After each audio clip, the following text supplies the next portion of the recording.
Yeah, Monday morning here in Moscow. Thanks for joining us on RT International. We have your latest worldwide news headlines. RT has obtained another testimony from a pilot working for the airline Emirates, claiming staff there are being forced to work to the point of exhaustion. The pilots at FlyDubai and Emirates are dangerously tired, and if you call in sick or sick fatigue, you run the gauntlet of being delayed in your promotion, which to a pilot is a slap at his profession and life, or reprimanded like a child and treated like a slave. The problem is, even though you file a report, you never get feedback on what's being done to fix the problem. So the reports get fewer and fewer, and the system loses its effectiveness. The testimony is part of our ongoing investigation into the working conditions of pilots from the United Arab Emirates. We have received now more than 60 letters from crew of the Emirates and FlyDubai air companies. They have asked us to conceal their identities. Now, Emirates is the largest carrier in the Middle East and promotes itself on a very large scale. In one of its promotional videos, the company said its pilots are passionate about their work. الطيار مهنة تجعلك فخراً لوطنك وعائلتك. التحق ببرنامج طيران الإمارات لتدريب وتأهيل الطيارين. اتدرب على يد أفضل الخبراء وتأهل لقيادة أحدث الأساطيل في الأجواء.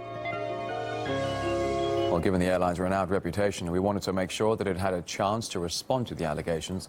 We requested its comments last week when we aired previous claims of pilots being overworked. Back then, they told us the safety of passengers and crew is paramount to them. Now that new allegations have emerged, we've written to Emirates again. We've informed them about our investigation and asked them for a comment on this latest claim. We'll, of course, bring you their response the moment we get it.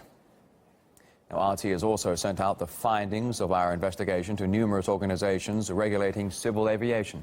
We are waiting for them to comment, and we'll keep on updating you as that as well. Now, another issue the pilots raised in letters to us is that they have no way of taking their complaints anywhere outside of the airlines. More on that now with RT's Ilya Petrenka.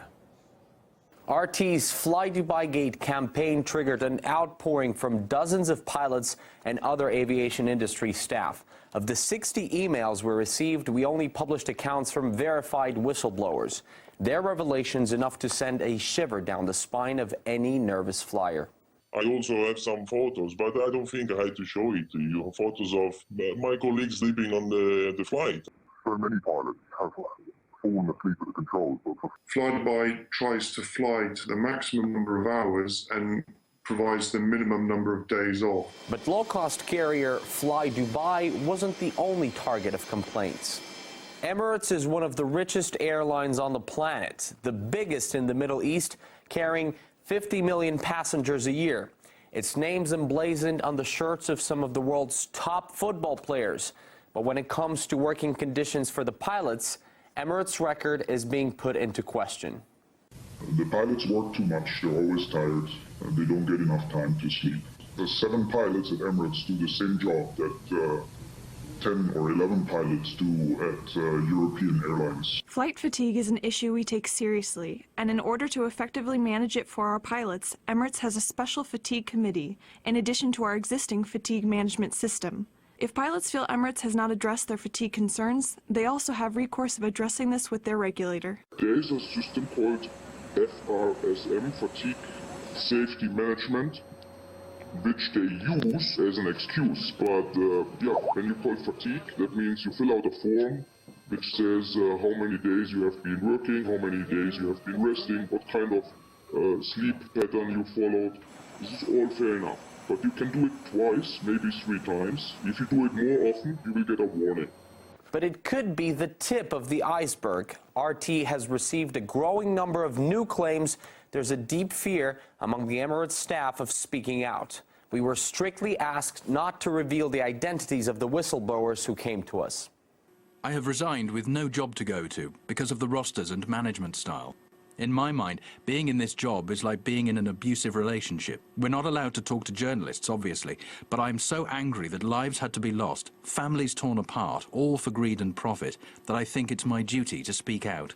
The rosters, I think, don't respect any kind of rule. They make their own rules, okay? I have colleagues flying in Emirates, and they all complain about the same way people are treated. It's kind of a modern slavery, even for pilots. Emirates and FlyDubai share the same hub airport. They're both being accused of staff mistreatment. And it turns out they're run by the same man, His Highness Sheikh Ahmed bin Saeed Al Maktoum. Not only that, he controls Dubai's Civil Aviation's authority and is a board member of a similar agency that oversees civil aviation across entire United Arab Emirates. There should be complete separation between a company and the regulator that, direct the company towards a safety culture. Make sure that those two entities are separated, and if there is a conflict of interest like that, that really should be looked into. Because you can't regulate an airline through which that you have an interest yourself. It's very, very difficult to see how that separation could occur. We've asked Emirates about what seems to be a major conflict of interest at the top. We're still awaiting a response. And this just in here on RT International, an Emirates representative has just got in touch with us saying they have received our request and will have us a response later today. We'll bring it to you the moment we get it.